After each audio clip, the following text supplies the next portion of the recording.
The first thing you need to understand is this. When a hospital room goes completely silent, it's never because everything is fine. Silence in a hospital is loud. It presses against your ears. It crawls up your spine.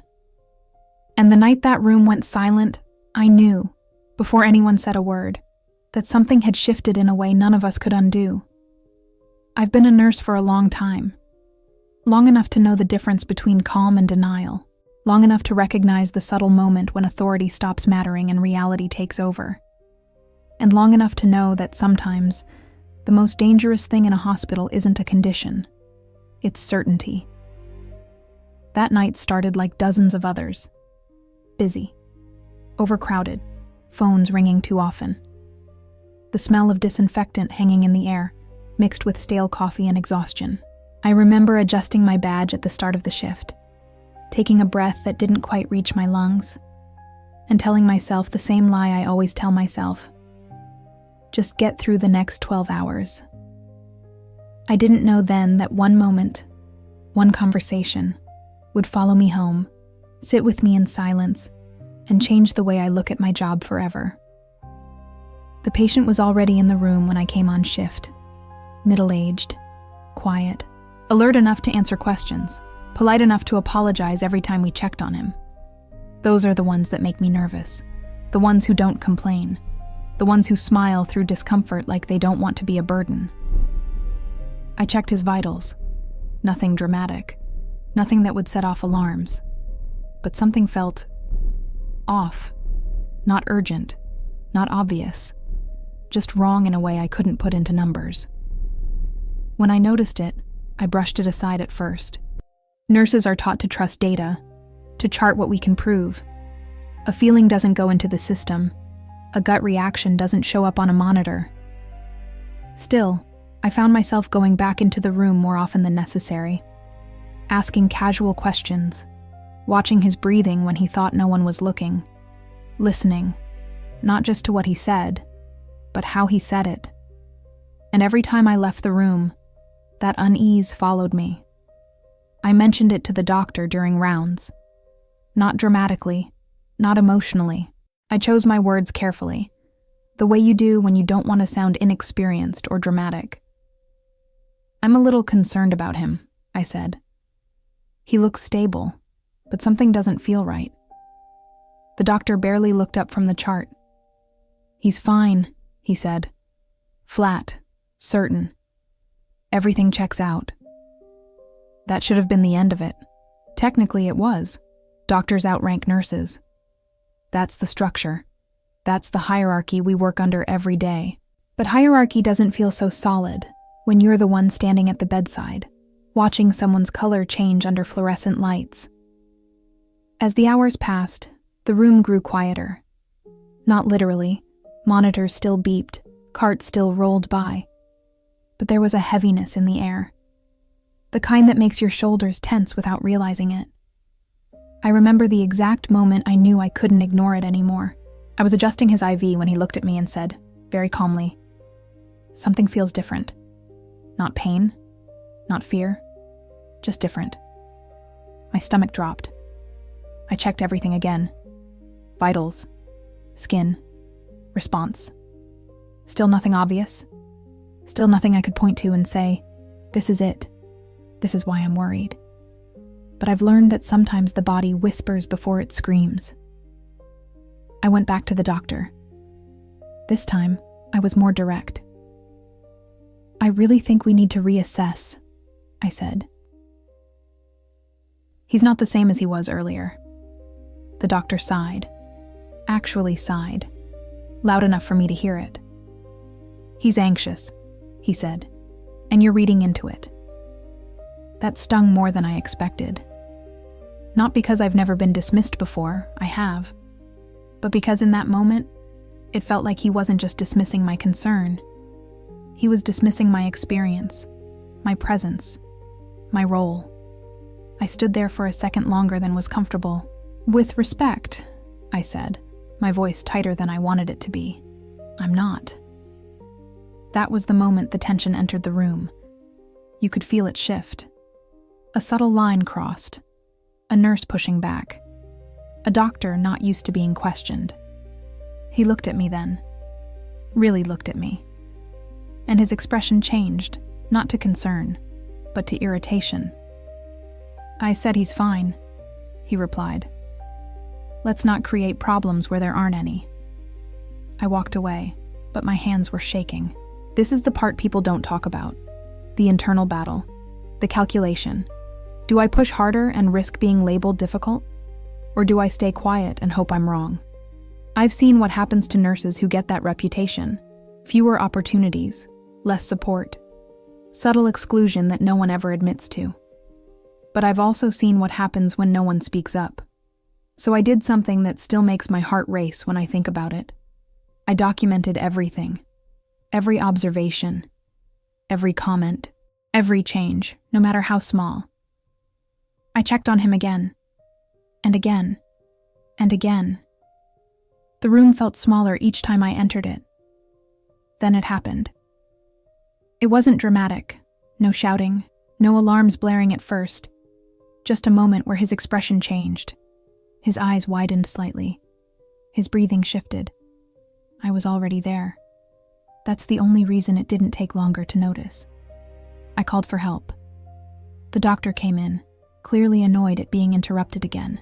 He took one look, opened his mouth to speak, and stopped. The room went silent. Not metaphorically, literally. Conversations in the hallway paused. Someone stopped walking. Even the machines seemed quieter, as if they were waiting. I watched the doctor's face as certainty drained out of it. That's a look I'll never forget. In that silence, something fragile broke. Not pride, something deeper. The illusion that control belongs to one person. For a brief moment, no one outranked anyone else. We were just humans standing in a room, facing the consequences of delay. And I realized something that scared me more than anything else that night. If I hadn't trusted my instinct, if I hadn't pushed, if I had chosen comfort over conflict. I don't like finishing that thought. I still hear that silence sometimes when I close my eyes. The way it pressed down on us. The way it demanded attention. Because silence like that doesn't happen often. But when it does, it changes everyone in the room. And the hardest part? What came after was even heavier. After that silence, everything moved at once, and somehow still felt slow. The doctor snapped out of it first. Orders were given quickly, clipped, stripped of the earlier certainty. People rushed in. Equipment was repositioned. The room filled with motion, voices overlapping, shoes squeaking against the floor. I did my job. Muscle memory took over. That's another thing people don't realize about nurses. We don't freeze when things get serious. We compartmentalize, we move, we act, we follow through. But inside my chest, something was pounding hard enough to hurt. I kept thinking, this is what I was trying to prevent. This exact moment. No one looked at me directly at first. Not out of disrespect, but because now the focus was on the patient, where it should have been all along. Still, I could feel the shift, the invisible recalibration happening in the room. The doctor wasn't irritated anymore. He wasn't dismissive. He was quiet, focused, careful. And that scared me more than his arrogance ever did. When things finally stabilized enough for him to step back, he stood there longer than necessary, staring at the monitor like it had personally betrayed him. I stayed at the bedside. The patient looked at me again. His voice was weaker this time, but his eyes were steady. "I'm glad you were here," he said. That sentence hit me harder than anything else that night. Because he didn't say, "I'm glad the doctor came in time." He didn't say, "I'm glad the hospital caught this." He said me. After he was moved and the room emptied, the adrenaline drained out of my body all at once. My hands started shaking so badly I had to sit down. That delayed reaction nurses joke about? It's real. Your body waits until it knows you're safe before it lets you feel anything. The doctor approached me then. No audience, no tension, just the two of us in the hallway. For a moment, I thought he was going to double down, defend himself, explain why he hadn't been concerned earlier. Instead, he said something unexpected. "You were right," he said, not loudly, not formally, just quietly, like it cost him something to say it.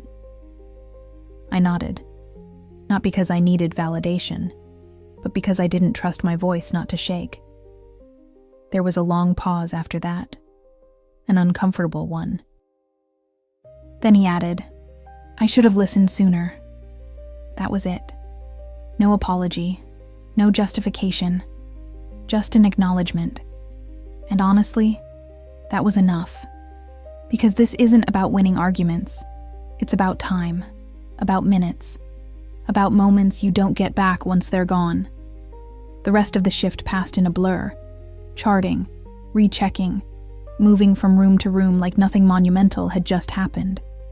But inside me, something had shifted. I realized how thin the line is between confidence and blindness. How easily authority can become a barrier instead of a safeguard. And how often nurses are expected to notice everything, but only speak when invited. I went home that morning exhausted in a way sleep couldn't fix. I sat in my car longer than usual, hands on the steering wheel, replaying the night over and over. Not just what happened, but what almost happened. I thought about how many times I've doubted myself, how many times I've softened my words to avoid conflict, how many concerns I've phrased as suggestions instead of warnings, and I thought about how dangerous that habit can be. People love to frame healthcare as teamwork, and it is. But teamwork only works when every voice is allowed to carry weight. When intuition earned through years of experience isn't brushed aside because it doesn't come with a title. That night didn't turn me into a hero. It didn't make me fearless. If anything, it made me more aware of how fragile everything is. I still respect doctors. I work with incredible ones every day. This story isn't about ego or rivalry. It's about silence. About that moment when the room went quiet. Not because everyone agreed, but because reality finally spoke louder than confidence. That silence taught me something I carry into every shift now. If something feels wrong, I speak up. Even if my voice shakes. Even if it makes someone uncomfortable. Even if it disrupts the flow. Because comfort has never saved a life. And sometimes, the difference between disaster and relief is one nurse refusing to stay quiet. Thank you for staying with me through this story. I know it wasn't easy to hear, but these moments deserve to be told. If this resonated with you, if you believe voices like mine matter in moments like these, support the channel by liking the video and subscribing. Share it with someone who needs to hear what silence can cost and what speaking up can change.